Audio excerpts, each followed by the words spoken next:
भगवान से रिश्ता। बांके बिहारी जी की महिमा।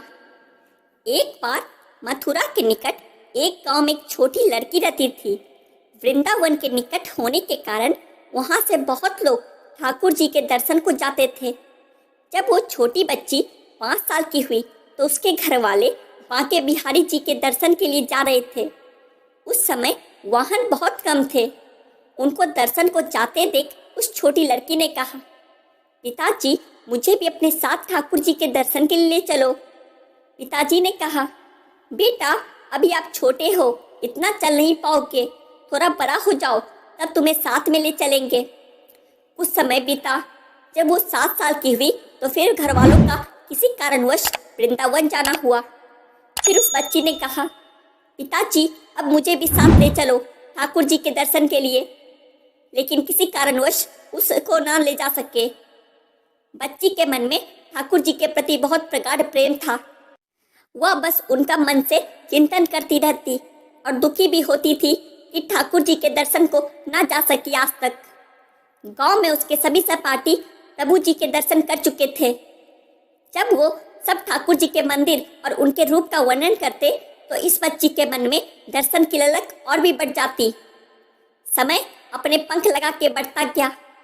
कहीं अवसर मिले जाने पर शायद उनके भाग में ठाकुर जी के दर्शन नहीं लिखे थे।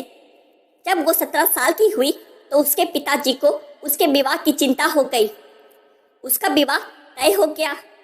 संयोग कहा कि उसकी ठाकुर जी के प्रति प्रेम के कारण उसका विवाह वृंदावन के सबसे पास वाले गांव में हो गया।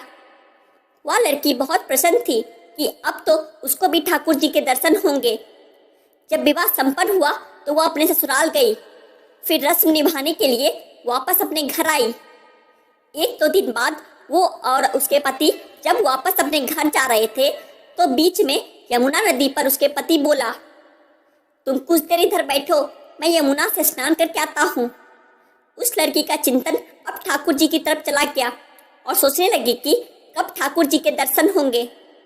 उस लड़की ने लंबा घूंघट निकाल रखा है क्योंकि गांव है, ससुराल है, और वहीं बैठ गई। फिर वो मन ही मन विचार करने लगी कि देखो ठाकुर जी की कितनी कृपा है। उन्हें मैंने बचपन से भंजा और दर्शन के लिए लाई थी।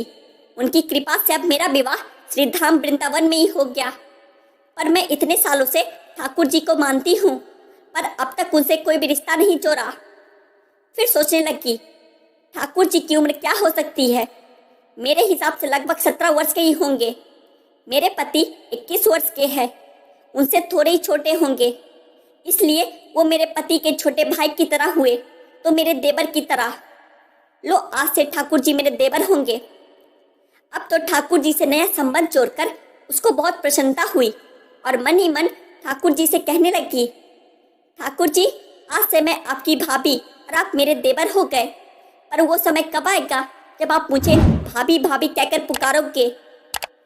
जब वो किशोरी ये सब सोच रही थी तभी एक किशोरावस्था का सांवला सा लड़का उधर आ गया और कहने लगा, भाभी भाभी।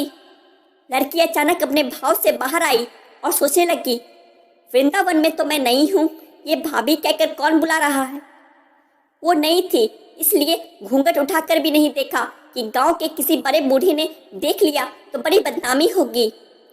जब वह बालक बार बार कहता और वह उत्तर ही नहीं देती।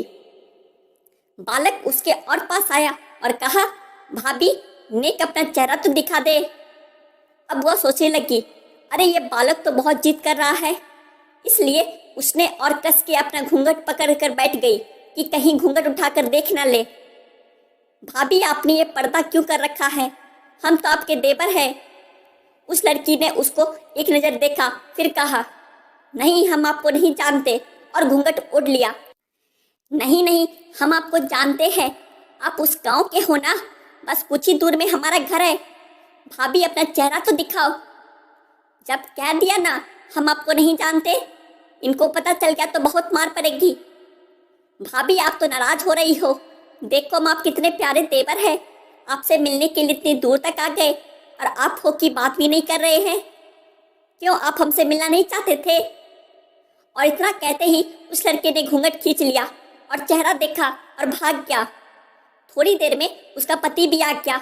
उसने अपने पति को सब बात कही। पति बोला, चिंता मत करो, वृंदावन बहुत बड़ा थोड़ी ही है। कभी भी किसी गली में लड़का मिल गया तो हड्डी पसली एक कर दूंगा, फिर कभी भी ऐसा नहीं कर सकेगा। तुम्हें जब भी और जहाँ भी दिखे मुझे जरूर बताना। फिर दोनों घर चले गए। कुछ दिन बाद उसकी सासू माँ ने अपने बेटे से कहा, बेटा देख, तेरा विवाह हो गया है, अब बहू को मायके से भी आ गई है, पर तुम दोनों अभी तक बांके बिहारी जी के दर्शन के लिए नहीं गए। कल तुम जाकर बहू को ठाकुर जी के दर्शन करा कर लाना। अगले दिन दोनों पति और पत्नी ठाकुर जी के दर्शन के लिए मंदिर जाते हैं। मंदिर में बहुत भीड़ थी। लड़का कहने लगा, देखो तुम स्त्रियों के साथ आगे जाकर दर्शन करो, मैं आता हूँ। जब वो आगे गई पर घूंघट नहीं उठाती, उसको डर लगता कोई बड़ा बूढ़ा देखेगा तो कहेगा कि नई बहू घूंघट के बिना ही घूम रही है। बहुत देर हो गई तो पीछे से पति ने आकर कहा, अरे बावली, ठाकुर जी सामने हैं, घूंघट काहे को नाय खोले।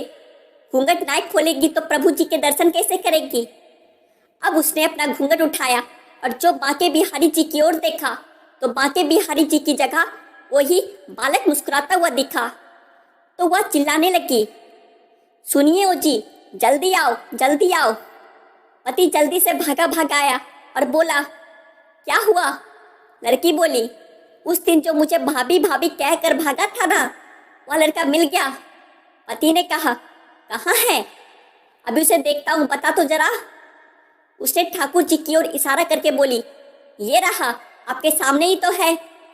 उसके पति ने जब देखा तो अवाक ही रह गया और वहीं मंदिर में ही अपनी पत्नी के चरणों में गिर पड़ा और बोला, तुम बहुत ही धन्य हो, वास्तव में तुम्हारे हृदय में सच्चा भाव ठाकुर जी के प्रति है।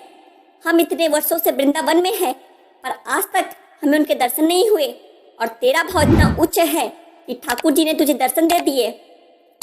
ठाकुर जी से सच्ची प्रेम से जो भी रिश्ता करो तो ठाकुर जी उसे जरूर निभाते हैं, जैसे इस कहानी में ठाकुर जी ने देवर का संबंध निभाया। जय श्री कृष्णा।